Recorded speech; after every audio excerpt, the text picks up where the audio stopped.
आपल्याला आपली जर सुंदर बाग फुलवायची असेल आणि स्पेशली किचन गार्डन मधून कमी खर्चामध्ये जास्त उत्पादन घ्यायचं असेल तर घरच्या घरी खत तयार करणे फार महत्त्वाचे आहे.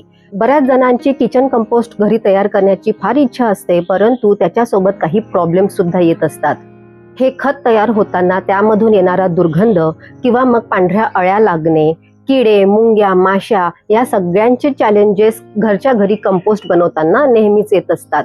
आजच्या व्हिडिओमध्ये मी तुम्हाला सर्वात सोपी पद्धत सांगणार आहे, ज्यामुळे तुमचं किचन कंपोस्ट घरच्या घरी ह्या सगळ्या गोष्टी टाळून त्यासोबतच लवकरात लवकर किचन कंपोस्ट कसं तयार होणार, घरच्याच वस्तू वापरून किचन कंपोस्ट कसं तयार करायचं, हे किचन कंपोस्ट किती दिवसांमध्ये तयार होतं, हे तयार झालेलं आहे की नाही हे कसं ओळखायचं आणि ऋतूनुसार या किचन कंपोस्ट सोबत काय गोष्टी घडत असतात, हे सगळं आजच्या व्हिडिओमध्ये मी तुमच्यासोबत सविस्तर शेअर करणार आहे. तुम्हाला सुद्धा तुमच्या घरी सोप्या पद्धतीने किचन कंपोस्ट तयार करायचं असेल तर आजचा व्हिडिओ शेवटपर्यंत नक्की बघा.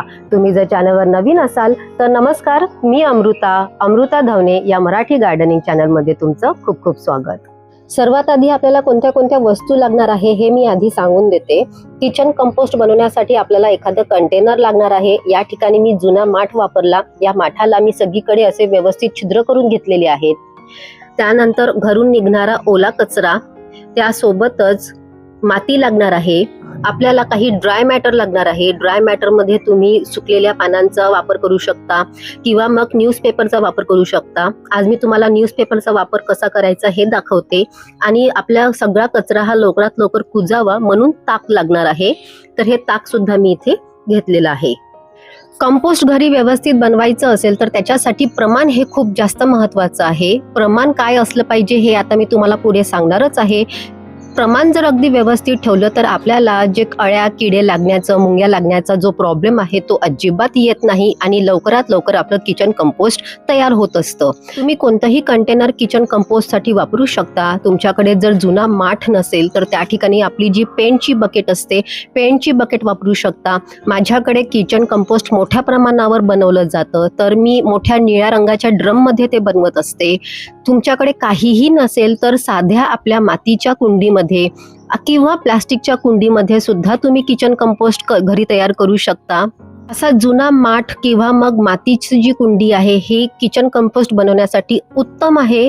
तुमच्याकडे या सगळ्या वस्तू नसल्या तरी सुद्धा ऑनलाईन काही कंपोस्ट बिन मिळत असतात, त्या सुद्धा तुम्ही विकत घेऊ शकता. परंतु माझ्या मते घरी पडून असलेल्या वस्तूंमध्येच आपण किचन कंपोस्ट सहज सोप्या पद्धतीने बनवू शकतो. कोणतंही कंटेनर वापरा, पण त्यावर असे छिद्र करून घेणं फार महत्त्वाचं आहे. तुम्हाला जर लवकरात लवकर किचन कंपोस्ट बनवायचं असेल आणि त्यासोबतच किचन कंपोस्टमध्ये घाणेरडा वास अजिबात आला नाही पाहिजे असं वाटत असेल तर ह्या कोणत्याही कंटेनर तुम्ही जो घेणार आहे त्याला छिद्र असणं फार महत्त्वाचं आहे. पूर्ण बॉडीवर जितके जास्त तुम्ही छिद्र करू शकाल तितके छिद्र आपल्याला इथे करायची आहेत. सर्वात आधी या माठामध्ये मी मातीचा एक लेअर देणार आहे. अगदी 2 ते 3 इंच इतका आपल्याला मातीचा लेअर इथे द्यायचा आहे. तुम्ही या ठिकाणी कोणतंही ड्राय मॅटर वापरू शकता, परंतु माझ्या मते ड्राय मॅटर लवकर अवेलेबल होत नसेल तर माती अतिउत्तम आहे. या तळाशी आपल्याला कमीत कमी 2 ते 3 इंच इतका मातीचा लेअर द्यायचा आहे.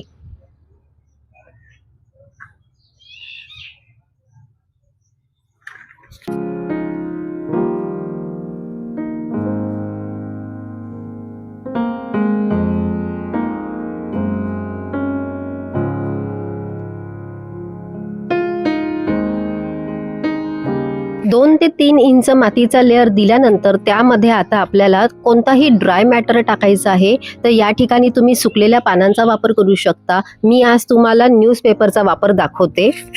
न्यूजपेपरचे बारीक तुकडे करणं फार कठीण जातं, त्यासाठीच आपण इथे सोपी पद्धत वापरणार आहोत. या न्यूजपेपरची आपण लांब अशा पट्ट्या कापायच्या आहेत. अगदी या न्यूजपेपरला अर्ध्यामध्ये मोडून अशा पट्ट्या उभ्या केल्या, अशा उभ्या पट्ट्या फाडल्या की आपल्या न्यूजपेपर हा लवकरात लवकर फाटला जातो आणि हा कुसताना सुद्धा व्यवस्थित कुसतो. तर असा पूर्ण न्यूजपेपर आपल्याला फाडून घ्यायचा आहे. त्याच्या लांब पट्ट्या करून घ्यायच्या आहेत.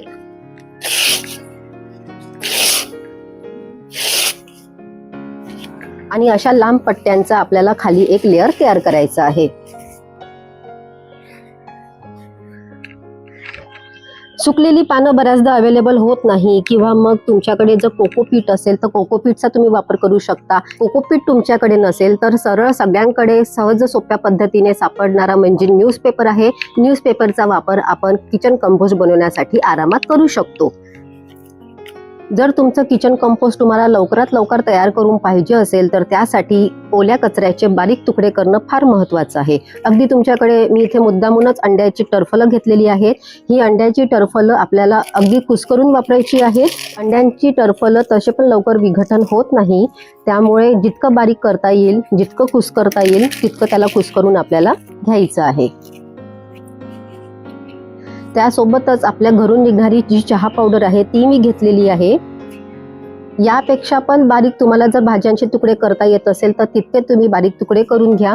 आता हा सुकलेला जो लेअर आपण दिलेला आहे त्यावर ओल्या कचऱ्याचा एक लेअर द्यायचा आहे. फार जाड लेअर अजिबात द्यायचा नाही, पातळ लेअर द्यायचा आहे.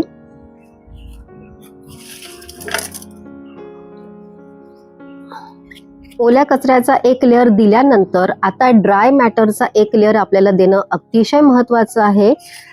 इकडे लक्षात ठेवण्याची गोष्ट एकच आहे की ओला कचरा जितका असेल त्याच्या दुप्पट आपल्याला सुका कचरा यामध्ये ॲड करायचा आहे. जर ओला कचरा तुमच्याकडे 1 बाउल इतकं असेल तर 2 बाउल इतका सुका कचरा आपल्या कंपोस्टमध्ये गेलाच पाहिजे.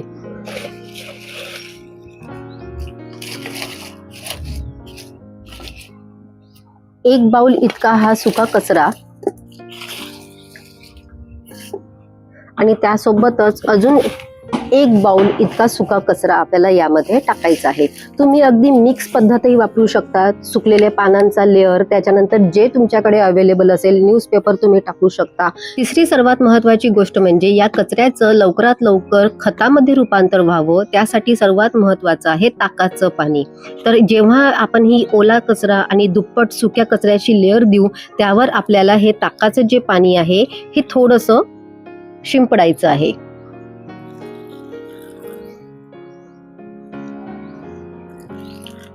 अगदी ओलं करायचं नाही, थोडंसं पाणी शिंपडायचं आहे. आणि यासोबतच पुन्हा एकदा आपल्याला ओल्या कचऱ्याची आणि सुक्या कचऱ्याची लेअर तयार करायची आहे.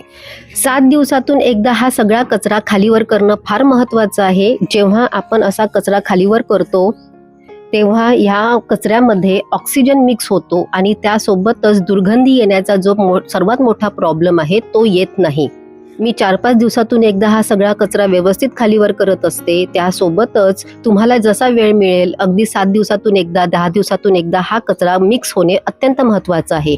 सम प्रमाणामध्ये सगळीकडे ओलावा पसरला पाहिजे, त्यासोबतच ऑक्सिजन मिक्स होणं फार महत्त्वाचं आहे. म्हणूनच आपल्याला मिक्स करायचं आहे.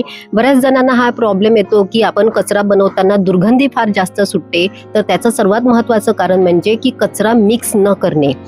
अधूनमधून तुम्ही यामध्ये ताकाचं पाणी टाकायला पाहिजे. तुम्हाला जर ताकाचं पाणी टाकायचं नसेल तर या ठिकाणी तुम्ही गुळ पाणी टाकू शकता. ऑनलाईन सुद्धा वेस्ट डिकम्पोजर येतं, ते सुद्धा तुम्ही विकत घेऊन यामध्ये अधूनमधून ॲड करू शकता. एकदा तुमची व्यवस्थित कंपोस्ट बिन भरली तर त्यानंतर सर्वात वरती टॉप लेअरमध्ये आपल्याला एक मातीचा थर द्यायचा आहे. कमीत कमी 2 ते 4 इंच इतका आपल्याला मातीचा एक लेअर तयार करायचा आहे. एकदा टॉप लेअर दिल्यानंतर या माठाला आपल्याला व्यवस्थित झाकून ठेवायचं आहे. झाकून ठेवणं फार महत्त्वाचं आहे. झाकून जर आपण याला ठेवलं नाही तर यामध्ये माशा जाऊ शकतात, किडे जाऊ शकतात आणि तिथे ते अंडे देऊन त्यांचे तिथे पिल्लं तयार होऊ शकतात. हे आपल्याला पूर्णपणे टाळायचं आहे. एकदा आपली कंपोस्ट बिन तयार झाली की तिला 2 ते 3 महिन्यासाठी आपल्याला सावलीमध्ये एका ठिकाणी ठेवून द्यायचं आहे. हे खत आपलं कमीत कमी 3 महिन्यामध्ये पूर्णपणे तयार होत असतं. किचन कंपोस्ट बनवताना काही गोष्टी लक्षात ठेवणं फार महत्त्वाचं आहे. आपल्या घरातून निघणारा सर्व कचरा आपण यामध्ये टाकू शकतो. कोणत्या गोष्टी यामध्ये अजिबात नाही टाकायच्या त्या मी आता तुम्हाला पुढे सांगणार आहे. सर्वात महत्त्वाचं म्हणजे की कोणत्याही प्रकारचं नॉनव्हेज आपल्याला इथे अजिबात खतामध्ये मिक्स करायचं नाही आहे. नॉनव्हेज झालं त्यानंतर कोणतेही दुधाचे जे पदार्थ आहेत ते आपल्याला अजिबात मिक्स करायचे नाही आहेत. कोणतंही तेलकट तुपकट पदार्थ यामध्ये टाकायचे नाही. शिळं अन्न अजिबात टाकायचं नाही आहे. आणि त्यासोबतच जो भाजीवरचा तवंग असतो किंवा मग भाजीचा रस्सा असतो तो सुद्धा आपल्याला या खतामध्ये अजिबात ॲड करायचा नाहीये. बऱ्याच जणांचा असा प्रश्न असतो की आपल्याकडे जर फर्निचरचं काम सुरू असेल तर त्यासोबतच जो प्लायवूड असतो त्या प्लायवूडचा जो निघणारा कचरा आहे तो सुका कचरा म्हणून वापरता येतो का? तर याचं उत्तर आहे नाही. प्लायवूडचा निघणारा जो सुका कचरा म्हणून आपण त्यामध्ये अजिबात वापरू शकत नाही, कारण की प्लायवूड हे आजकाल ट्रीटमेंट केलेलं असतं. तसं ट्रीटमेंट केलेलं प्लायवूडचा कचरा आपल्या खतामध्ये मिक्स करणं अजिबात योग्य नाही. ऋतूनुसार या खतासोबत काय गोष्टी घडत असतात हे मी तुम्हाला सांगते. जर उन्हाळ्यामध्ये आपण किचन कंपोस्ट तयार करत असू तर हे उष्णता जास्त असल्यामुळे उन्हाळ्यामध्ये किचन कंपोस्ट हे लवकर तयार होत असतं. हिवाळ्यामध्ये किचन कंपोस्ट तयार होण्यासाठी 4 ते 6 महिने सुद्धा लागू शकतात. परंतु माझ्या मते तरी हिवाळ्यामध्ये आपल्याला भरपूर भाजीपाला पालापाचोळा हा अवेलेबल होत असतो. पावसाळ्यामध्ये किचन कंपोस्ट करणं थोडंसं चॅलेंजिंग होऊ शकतं. कचऱ्यामध्ये जर जास्त प्रमाणामध्ये ओलावा राहत असेल तर यामध्ये आपल्याला ड्राय मॅटर हे जास्त मिक्स करायचं आहे. असं खत तयार होण्यासाठी कमीत कमी 3 महिन्याचा कालावधी लागत असतो. खत तयार झालेलं आहे की नाही हे कसं ओळखायचं? तर जेव्हा आपण हे खत 3 महिन्यानंतर जेव्हा आपण हे खत उघडून बघतो तेव्हा हे खत आपल्याला हाताला थंड लागलं पाहिजे.